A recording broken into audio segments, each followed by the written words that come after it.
Matt Cardona's your champion, right? He just won your title Yeah, a couple weeks ago. a couple weeks ago. The WWE, since he's been back, has the WWE totally squashed any momentum this man has made on the indies since leaving the first time? Bro, we just have to be honest. There are 4 people at the WWE that are underqualified for their spots. Triple H is not qualified for his spot.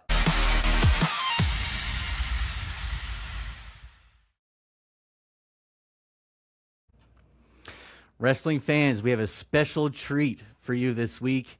Joining us is a man who needs no introduction. He shaped the Attitude Era and changed the wrestling landscape forever. Please welcome Vince Russo. What is going on, my friend? How you doing today? Happy to be here with you. Oh man, this is it. This is a lifelong goal for me to do this. So thank you for joining us. I have a lot of questions, so let's just dig in here. I was going to start with this question last, but I figured why not start off this podcast or this interview with a bang. I want to bring up the Roddy Piper shoot promo in TNA.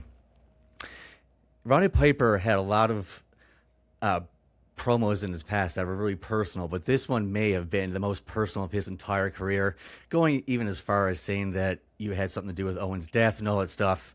How much of this was a shoot? Was this a work? Talk us through this. Yeah, I swear, Bish, I got to be honest with you. Like, nothing against you personally, but, bro, I just get, it just gets so tiresome because nobody believes what I say anyway. So, like, it gets to, what's the point, bro? You're going to believe what you want to believe. Bro, it was 100% shoot. Roddy Piper did not know I was even in the state of Tennessee. I did not know Piper was in the state of Tennessee. I did not know he was on the show.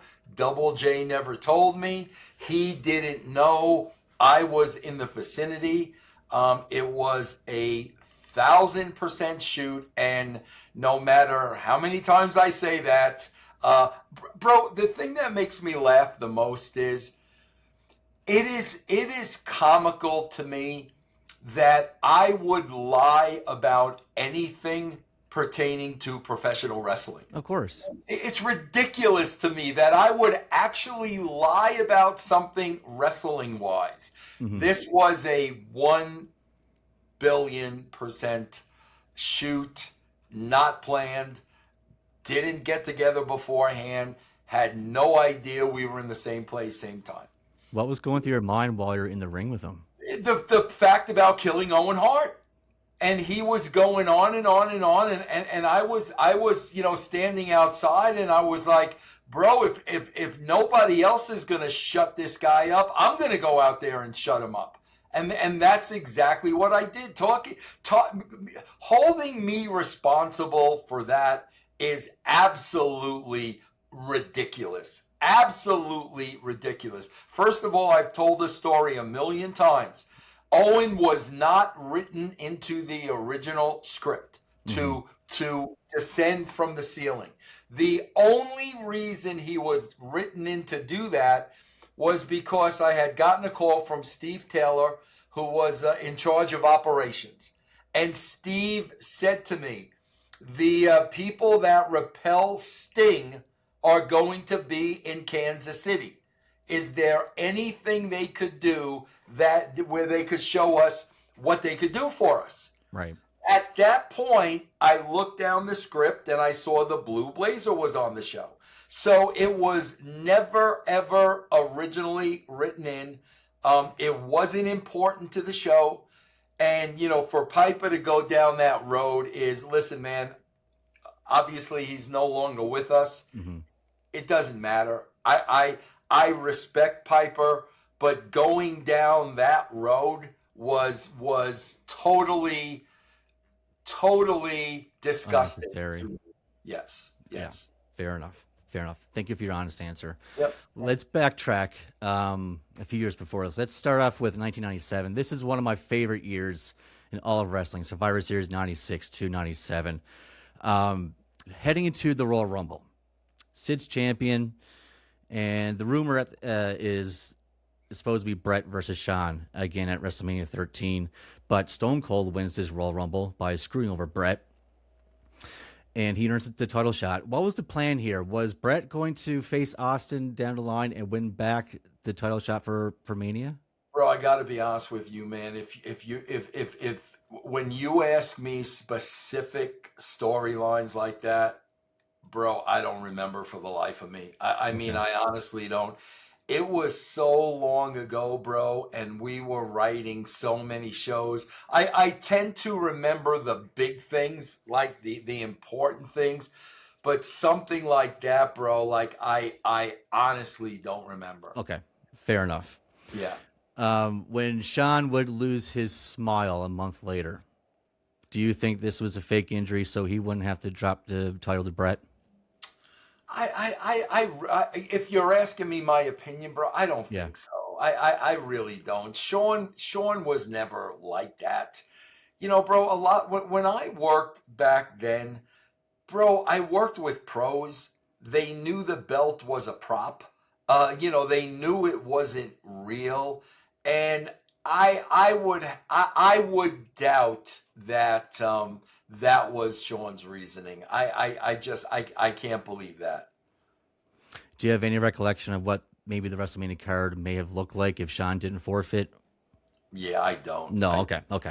Yeah. Heading into WrestleMania 13, you would become the head of creative.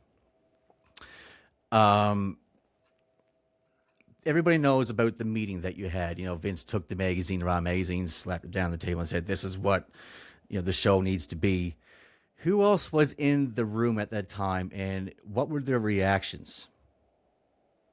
Oh man, it was best of my recollection. Vince, Shane, Bruce, Patterson, I believe,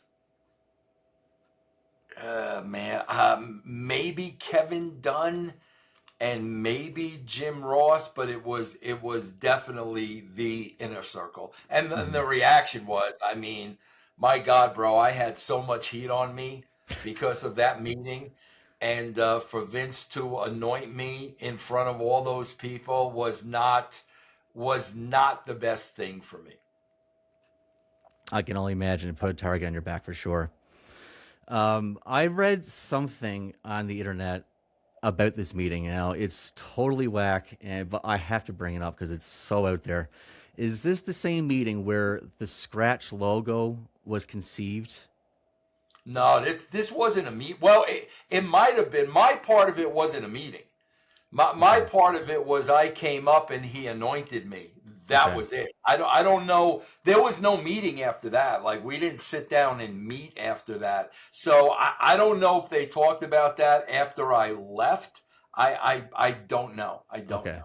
The reason why I bring it up is because there's a rumor that, you know, the red check mark, the red line underneath the logo, apparently Vince originally wanted that to be a set of balls because he wanted the WWF to have more attitude. I'll be honest with you. I wouldn't doubt that. I mean, I wouldn't doubt that for a second, but I don't know if that was the meeting where that took place. But I would not doubt that. Fair enough. And going into WrestleMania 13, Bret Hart told me personally that this match with Stone Cold is his absolute favorite in his career. Who came up with that finish? It had to be Pat Patterson. That's a Patterson finish. Okay. There's nobody else that could have come up with that but Pat Patterson. I would bet my life it was Pat. And Pat always laid out Bret's matches. So I could say with 99% certainty it was Pat. And you've been on record saying that you're not a match guy, like you don't care for the matches that much. But did you have any feelings about this match? What did you think about it? Bro, I'll be honest with you. To this day, I don't think I've seen that match bell to bell. I don't think I have, because the day of, I'm running around and working. And bro, I'm not a wrestling fan where I go back and watch this stuff.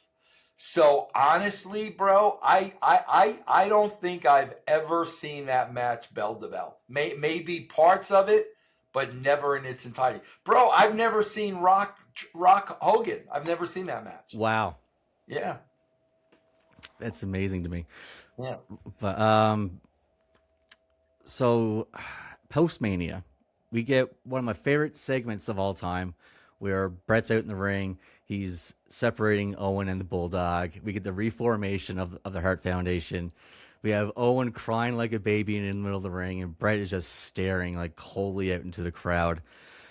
What are what are some good Owen Hart stories? Or do you have any good Owen Hart stories? Do you have any good ribs that you can tell?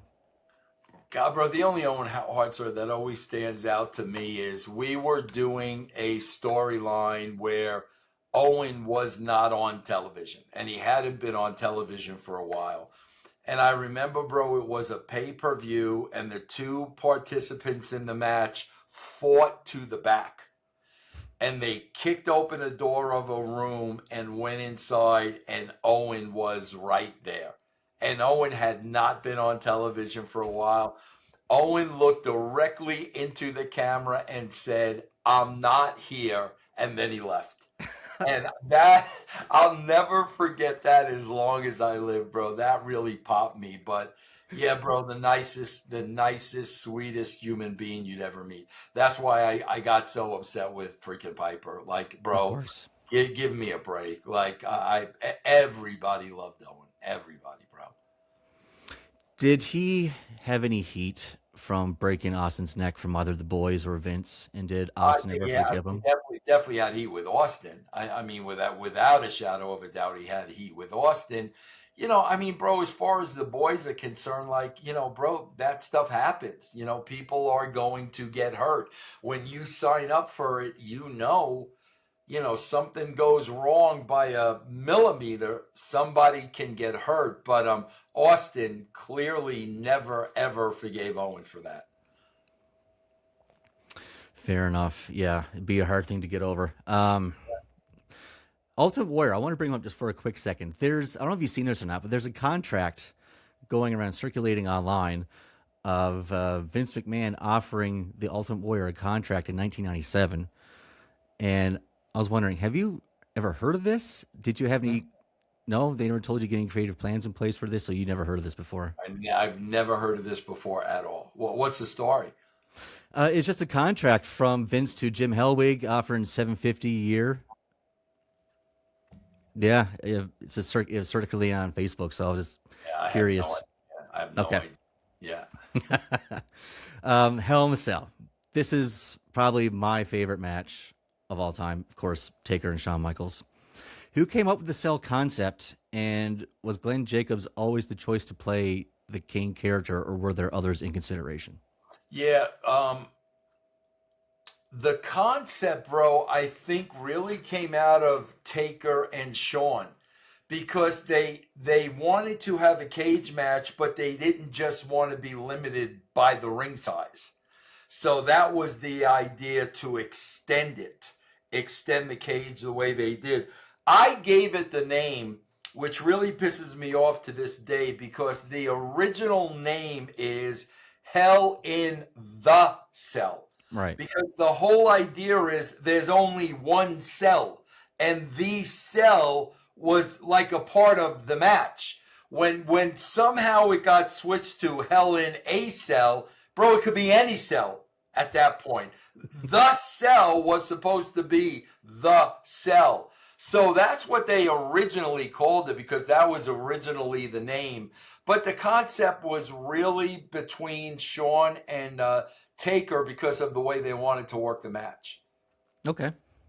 And how was Shawn physically after that match? I mean, he took a beating. That chair shot is one of the sickest I've ever seen. Of course, he fell off the cell going through the table.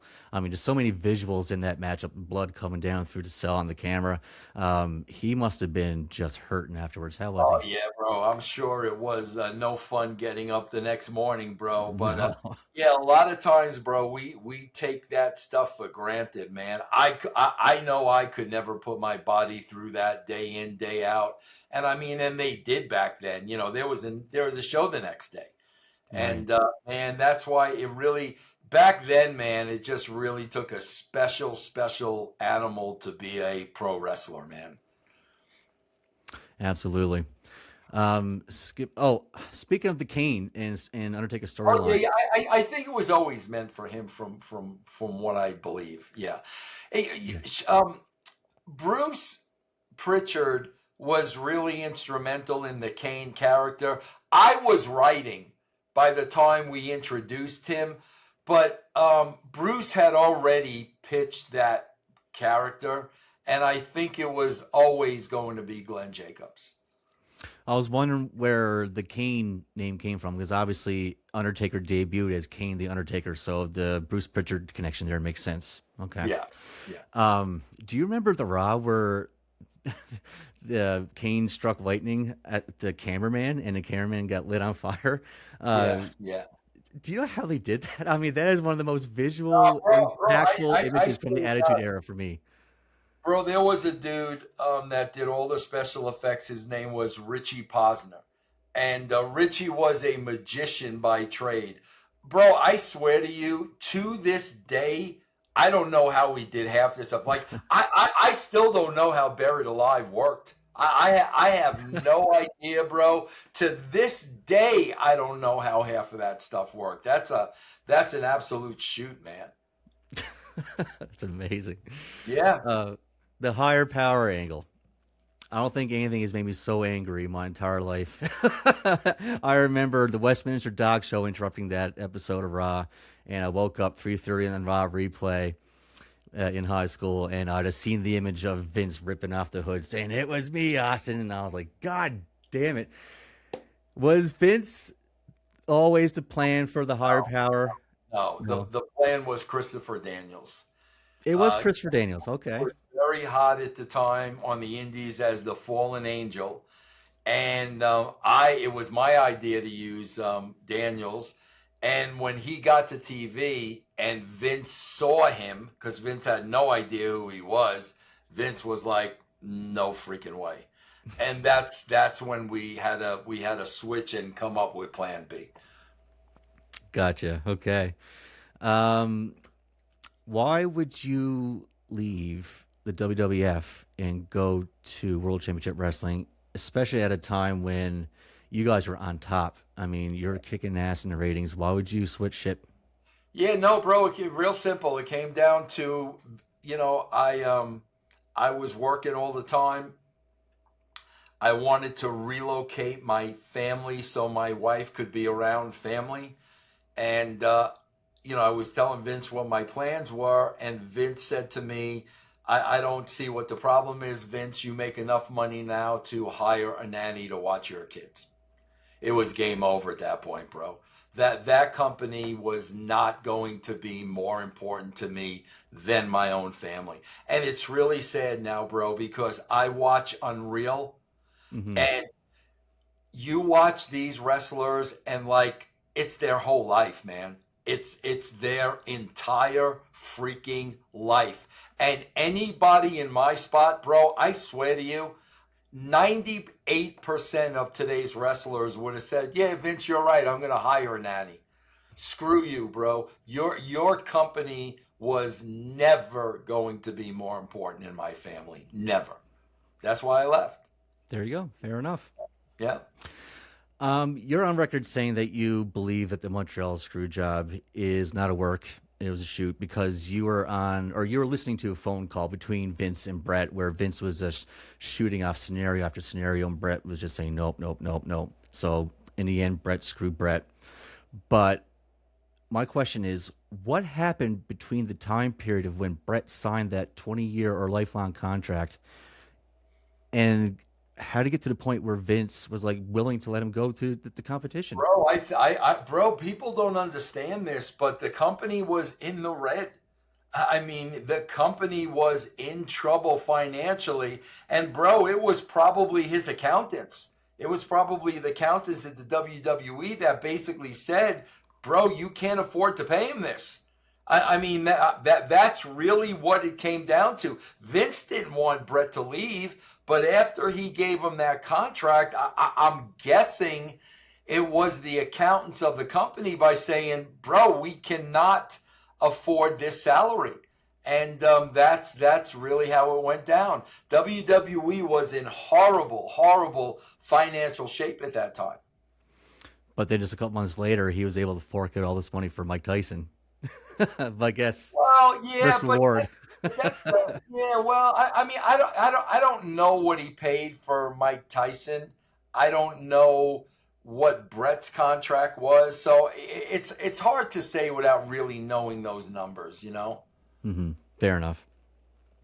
In your time in the Federation, was there ever an angle or a storyline that you thought would be great, but Vince just flat out Vince refused? never turned down any storyline I wrote. Never, never, ever, ever.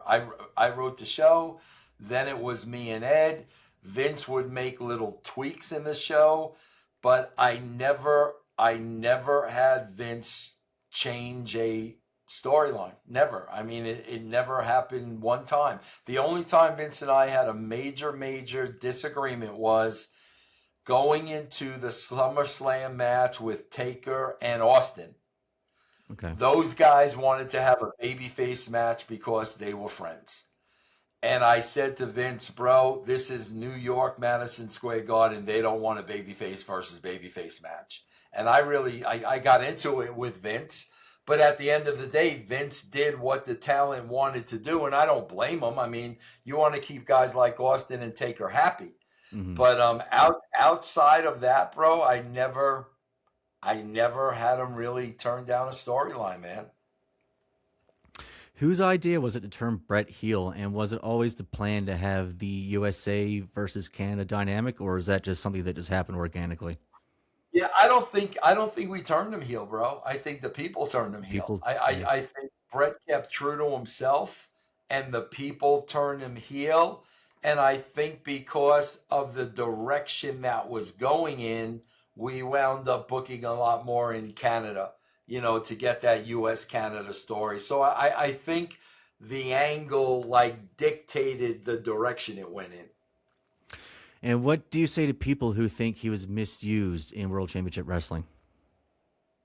I agree with that. I think he was definitely misused. I know when I went over to WCW, that was like the first thing I wanted to do was get Bret back in a position where he deserved to be, because I don't think they did use him correctly. Amen. Amen. And you tried. I mean, the tournament in Toronto, yeah, that was good stuff. Why didn't it work with Bret in WCW? Well, he got hurt. When I was there, he got hurt. Right, yeah. But beforehand, why didn't, after the screw job, why didn't Bischoff, I mean, he had the hottest commodity known to man, and he shit the bed with it, you know? Bro, listen, I don't think Eric Bischoff is a creative guy. I think he's a smart business guy. I think he's a smart businessman. I think he's a good deal maker. I don't think Eric Bischoff's strong suit is his creative. I don't. Not from what I saw anyway.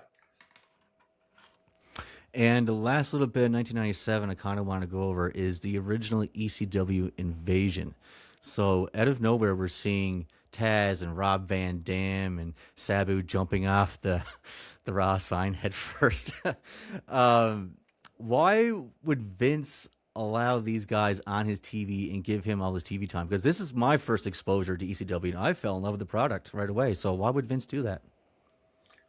Man, bro, that's a good question. Probably because he was giving Paul Lee money, and he wanted to get some type of a return. That's probably why. Because he was helping fund ECW. So that was probably his way of getting, money back by using some of their talent on the show. Even though Vince had no idea what talent was on ECW. He didn't have a clue. Vince didn't watch one ECW show. He never watched one show. No, well, he didn't watch WCW either. He never ever watched any other wrestling. That's it's mind-boggling, not want to watch your competition and just do what you got to do. Bro, I'll be honest with you, it really isn't, because when I was working, I didn't watch other wrestling companies. That's why I never saw Hogan and Rock.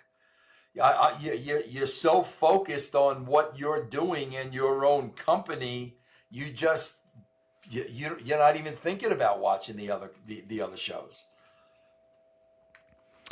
Let's move ahead a little bit to one of probably a subject that you've been beating over a dead horse with a lot over the years. But let's go to Bash at the Beach 2000. I want to hear, in your words, who knew what happened that day. Talk us through it, my friend. Oh, bro, I told it a million. I know. Everybody was in on it, but JeffJarrett. It's that simple. Bischoff knew what was going down. Hulk knew what was going down. What went down was exactly what we talked about. I did not smarten JeffJarrett up till the next day, and the fact that so many people thought it was real, and the internet blew up about Vince Russo, finally giving Hulk Hogan what he deserved, and Hulk having to go home and read all that, I don't think that sat well with Hulk. Thus, the lawsuit started. Right. But okay. everything that happened that day was discussed. I never told Hogan what I was going to say in my promo because I didn't know what I was going to say. I don't prepare promos, bro. To this day, I don't write promos. I go out to the ring and I'm in the moment. I mean, I've always done that. So it's not that I was keeping anything from him. I didn't know. I just said to him, I'm going to cut a scathing promo on you. That's what I said. I didn't know what I was going to say at the time. But that's really it in a nutshell, bro. Like everyone was in on it but Double J. Fair enough. Yeah. Let's talk about Mick Foley for a minute. I think this guy has not received his proper flowers over the years. Start with 1996. He's in this feud with Undertaker. He elevates Undertaker to a different level. 1997, post WrestleMania, he's throwing the fire in Undertaker's face. They had that feud for the championship. He's elevating Taker again in 1997. He's elevating Triple H in 1997, and then 1998, of course, Hell in a Cell, elevating Taker, bringing him to different heights. And then, of course, Triple H again in 99, in 2000. And then he had The Rock in 99. And even Steve Austin, he helped elevate that McMahon-Austin feud. Is Mick Foley the MVP of the Attitude Era? No, listen, bro. If you're asking me that, Vince McMahon was the MVP of the Attitude Era. And that takes nothing away from Mick. Mick was such a major player. Bro, Mr. McMahon was the greatest heel in the history of wrestling. And I'm the writer of the show, and I'm telling you, if you take Vince out of that show, you got a very, very different show. So nothing against Mick. Mick was the best. But without Vince McMahon in that role, I don't even know if it would have been the Attitude Era. Fair enough. Why bring in Dude Love as a character? Just something different? Yeah, no, I mean, Dude Love was a shoot. I mean, when Mick was a teenager, he used to do the Dude Love character. Right. And he showed me videotapes of him as Dude Love and stuff. And I'm like, bro, we got to do that on TV. Like, we got to do that. And Mick was like, great. I mean, the more Mick could do, the merrier, but it was an actual character when he was younger. And I just thought it was very, very, very entertaining, man. So we just put it on TV. Amazing. Speaking of Mick again, take us through Hell in a Cell and your version of events that night. Yeah, bro, I was on the other curtain waiting for him to be wheeled back. I thought he was freaking dead. And I'll never forget it, man. His teeth were through his lip. And I mean, he was an absolute mess.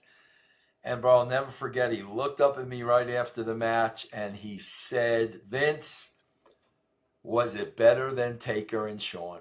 That's all he cared about, bro. That's all. And I looked at him and I was like, are you effing crazy, bro?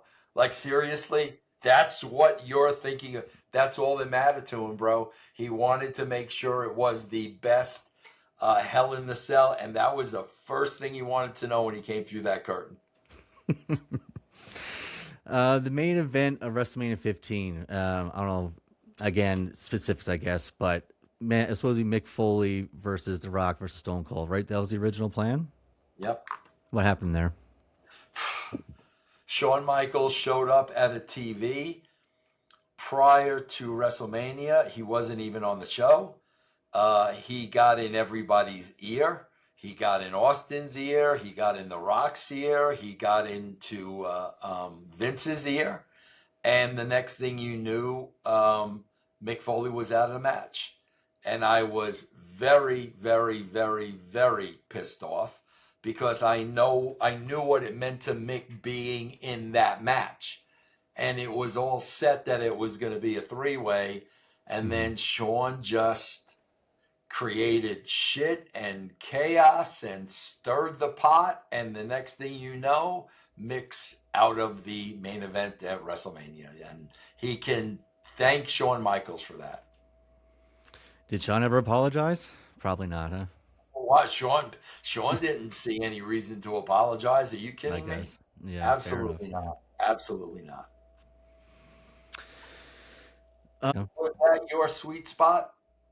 That's my sweet spot. Well, I love 97. I also loved 2003 SmackDown. I think what Paul Heyman did on SmackDown that year was incredible. But 1996 to 1997, 98, I'm a big Bret Hart mark. You know, like I've always been a big fan. Bro, I always get so pissed off because people will say Bret couldn't cut a promo. And I'm like, were you watching the same thing I was watching? Like, are you crazy? Like, that Canadian stuff, bro? Bret was unfreaking believable. But the problem is, since he was such a great wrestler, nobody ever looked at him for his promos. And that stuff, man, he cut during that time was unfreaking believable, bro. Just between January and August of that year, yeah, he was just on fire. It was just every single week. It was like his promo was better than the week before, and he just absolutely. And nobody ever talks about that. Nobody ever talks about that. Such good stuff. Yeah. If you had a chance to go back to WCW and redo it, what would you do? I wouldn't do anything different. No. I wouldn't do anything. I would have left when I left. I have no problem with me leaving when I left. I pretty much did everything that I wanted to do. There's nothing I would have done differently. Knowing what I know now, I would have never tried to get a job there. Never in a million years. So I mean, you know, aside from that, once I started working there, man, there really isn't anything I would change. I just, looking back today, I would have never gotten the wrestling business ever.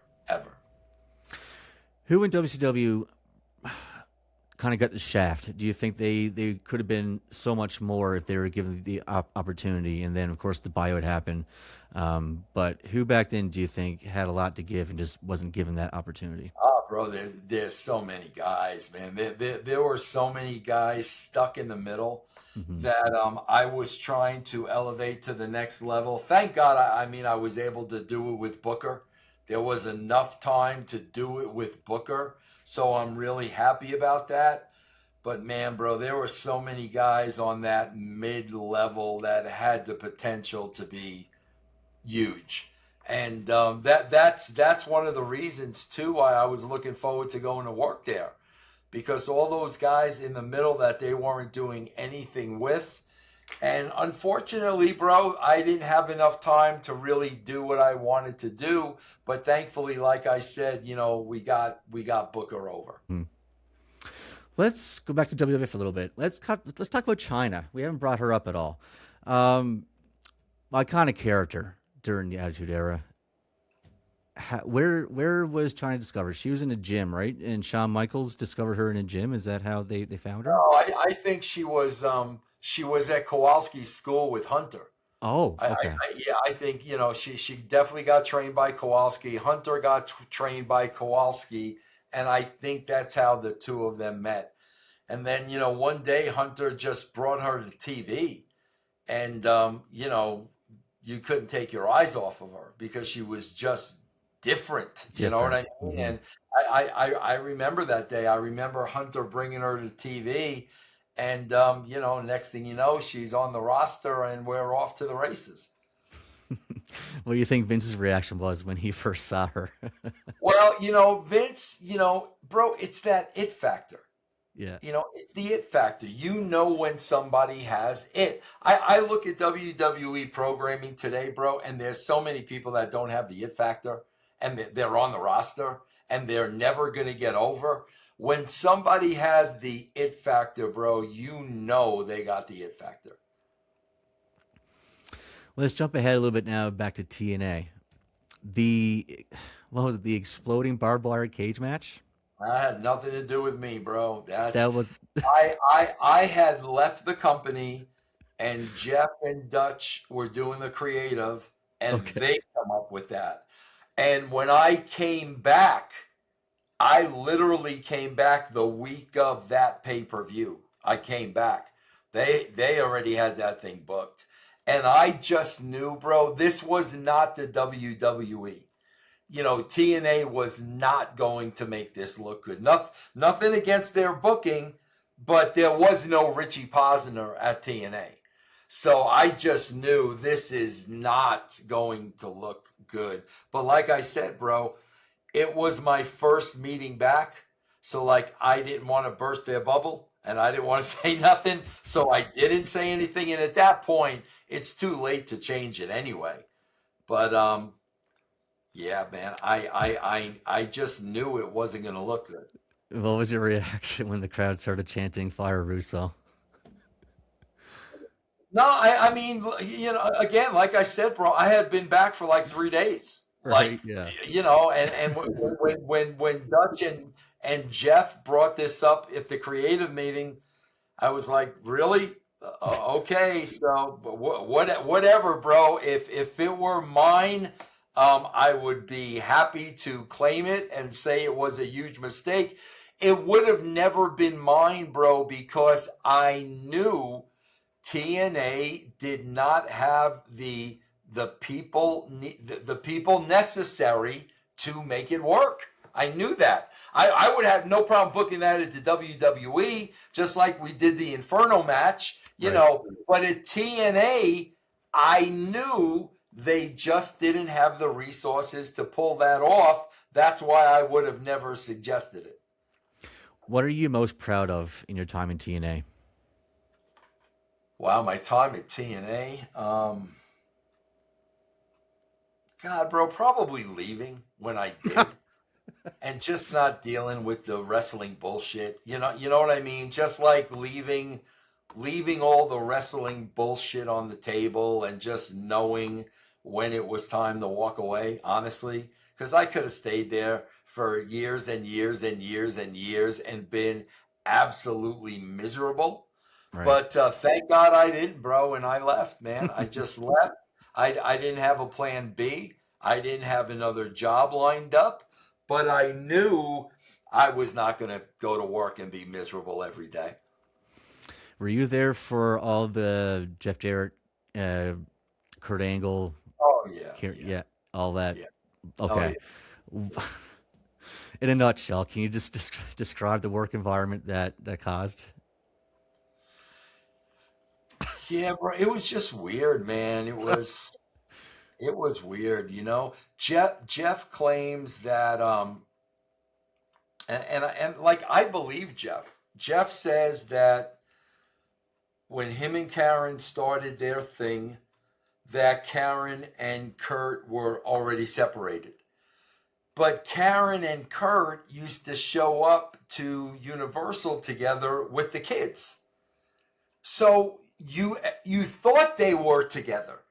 And years and years later, Jeff had heat with me, and he said to me, Vince, you knew they were separated. And I was like, no, I didn't. Why would I have thought they were separated? They're showing up to work together. One's wheeling the carriage, the other is holding the other baby. They never fought or argued. Why would I think they were separated? So it was weird, bro. It was weird because what really made it weird too, bro, were both guys were well liked. You know what I mean? Like Kurt was well liked. Jeff was well liked, and it really made it awkward. And Karen was well liked. Nobody had a problem with Karen. It just made everything awkward, bro. It really, really did. I can only imagine. Yeah. But speaking of Jeff and speaking of Chyna, one of the more fascinating storylines of 1999, one of my favorite ones too, was the Jeff Jarrett women bashing angle where he would just smash Moolah and Mae Young and everybody else who would come into his way overhead. Such a good storyline. And then you guys would make Chyna the Intercontinental Champion before Jeff left. Talk to us about the night that Vince found out Jeff was not going to be returning and he was the Intercontinental Champion. I was gone, bro. I was not there. Oh, you weren't there at this point. Okay. I was there building the angle, but by the time they had the match, I was gone. I was not there for the match, but I was there for the angle and the build. So I was not there for that, bro. I was already gone. In your opinion, do you think do you think Triple H getting with Stephanie was the end of Chyna's career? I think it was the end of Chyna's life, bro. Forget her career, man. What happened to her afterwards, losing her job, them not letting her use her name, it was really a downward spiral from there. Some people, bro, it just depends on your makeup, man. Some people would have been able to deal with that. She turned to a lot of drugs, man, to be able to cope with it. And, that caught up with her at the end of the day, man. Such a shame. It's a tragedy. It really is. It really is. Such a sweetheart, man. Like, she was just such a great human being. Speaking of drugs and overtaking, Hawk from Legion of Doom, you had the controversial angle, I think it was 1998, with the Legion of Doom and Draws, where Hawk was on top of the stage, and I think Draws pushed him off, or Hawk fell off. What was up with that angle? How did Hawk handle that in real life? And how did that translate over with the boys? Yeah, bro, I'll be honest with you. I wrote the angle. I was behind the angle. Bro, I had no idea that Hawk was in as bad shape as he was. I did not know. Bro, I did not know that until months later. I saw Animal wheeling Hawk through an airport, and Hawk was foaming at the mouth. Jesus. And I saw that with my own eyes, and I'm like, oh my God. Of course, bro, I'm not gonna book an angle if it's that bad. I'm not gonna do it. I didn't think it was that bad, bro, and that's on me, and I take responsibility for that. And like I said, when I saw that in the airport, man, I realized this guy's in freaking trouble. I did not know. I mean, he never showed up to work effed up. You know what I'm saying? Because then you would have known. I mean, when Sean was going through his moment, Sean showed up at work pilled up. Jake Roberts would show up pilled up. Hawk never showed up that way. He never. So, to me, I didn't think it was life and death. But apparently I was wrong, man, How, I don't even understand how Sean would be pilled up and go to work and wrestle. Is that not a danger to Absolutely, people in the man. ring? Without a doubt, bro. Yes. I don't know how, as a professional, I could ever put anybody in harm's way like that. And would the boys be like, you know what, I'm not working with Sean tonight. He's too messed up, or was there any of that ever? Not that I know of. Maybe somebody did say that to an agent or Vince. I don't know, but Hmm. not to me. That was, I never had to deal with that. What's your opinion on the curtain call? Oh God, I remember when it happened, man. But freaking Bruce and freaking Cornette were absolutely ballistic. And Bro, JC too. I, He was. I guess it was really the first time anything like that had ever been done. Mhm. But the issue that Cornette and Pritchard made out of it, that it kind of made it like, guys, relax. It's freaking wrestling. Yeah, you know what I mean? If they didn't go so over the top with it, maybe I would have been like, eh. But the fact that they thought it was the end of the wrestling business, I was like, guys, settle down, bro. Like, they're gonna forget this by Tuesday. What's the maddest you've ever seen Jim Cornette? Wow. I know that's covering a lot of ground here, but No, well, not. Bro, he never got mad with me. Jim no. Cornette never, bro. Jim Cornette, for all the things he has said about me, never once were any of those things said to my face. Never did he have an issue with me to my face. Never did he cut a promo on me to my face. Everything he has ever said and he has ever done has not been within the vicinity of me. So that's why I got to think about it. I mean, it definitely wasn't towards me. I'm just trying to think of when he might have got hot Right. with other people. Yeah, I really can't remember. So, what was it like working with him then? You said that he never said any of this stuff to your face. So when you guys are booking your shows together, sitting around the table, you guys are just Oh, we're not booking anything. Jim Cornette had nothing to do with the booking at TNA. Nothing. Was not involved in the booking. Was not at any meetings. I used to produce him. Those vignettes backstage, I was the producer. And there was never a problem. There was never a crossword. He never said anything to me. It's always when we stop working. That's when he starts going into business. Never said anything to my face at the WWE. Never said anything to my face at TNA. It's always when either I go or he goes, and then we start the Russo stuff. fair enough. Now Yeah. we all know the product these days. It's not that great. WWE, AEW, it's shit. Let's be honest. It's not the way it used to be. Here we have the road to WrestleMania 42.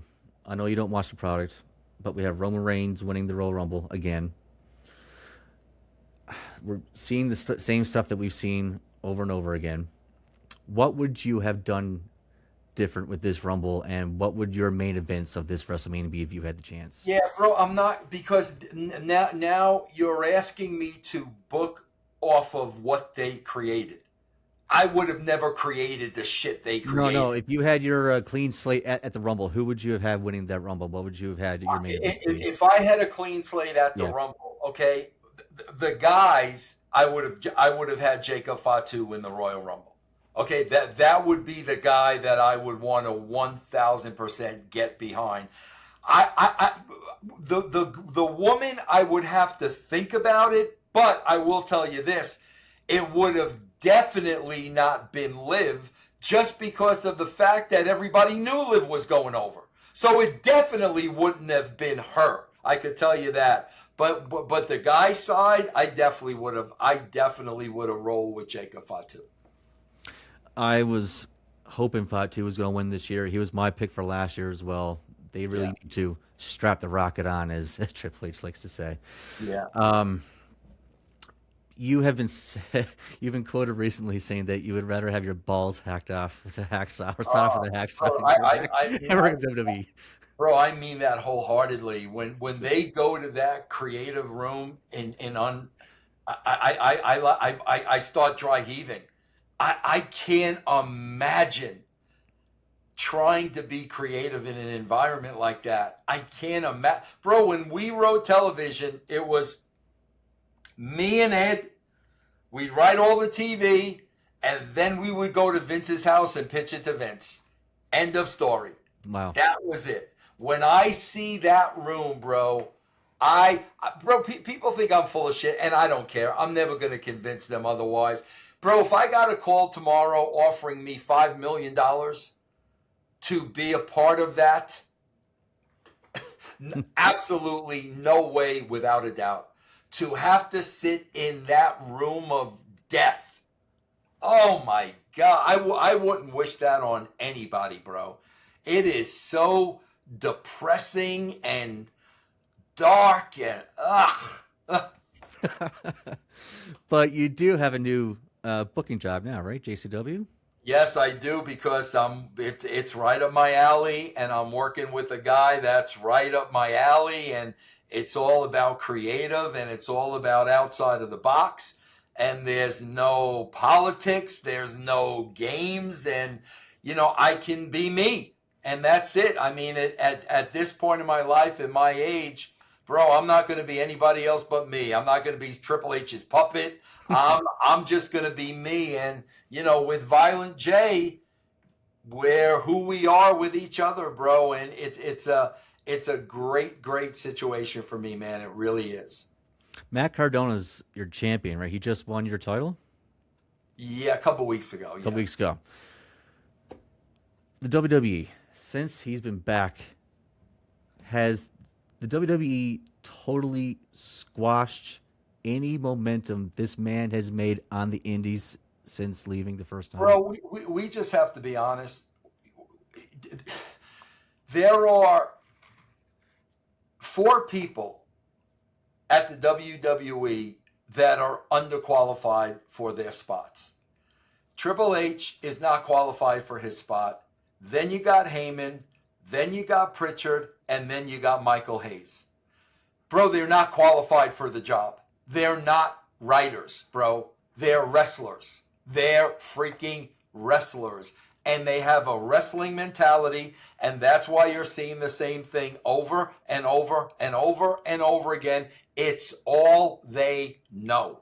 And until that changes at the top, nothing is going to change.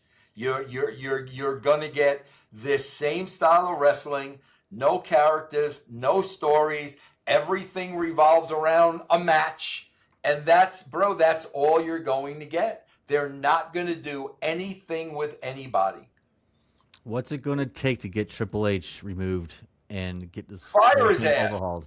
Get him out of there. But what's the breaking point? What's it going to take, do you think? Oh man, bro, maybe Rock wanting to take over. Maybe that. Okay. Hopefully one day, because man, it is atrocious right now. It is. Talk to us about. We only have a couple minutes left, so talk to us about your brand. Plug whatever you have going on for us. Yeah, guys. First and foremost, man, JCW, where we do have characters and we do have stories. Every Thursday night at 7:00 on YouTube, JCW Lunacy. Check it out, bro. I think you'll love the show. And then I got a Patreon, patreon.com/Russo TWC. If you've never been a member, you can get a free week, bro. No tricks, no ties. Just go to patreon.com/Russo TWC. Get your free week and try us out. Awesome. Thank you so much. And of course, everybody, he has a book. If you have not checked it out, you can still buy it today, I'm sure, in bookstores. Can you buy it online? Yeah, I've got 2 books and a third one coming out this summer. Wow. Okay. I've got Forgiven, which is kind of the WWE story. I've got how WCW almost killed Vince Russo. And the third book coming out in the summer is Total Nonstop Agony. And that'll be out this summer. Nice. Amazing. Yeah. Vince, thank you so much for taking the time to join me today and talk to me about wrestling. Thanks, man. I really appreciate you having me on, man. Thanks. Thank you, bro. Have a good one. You too.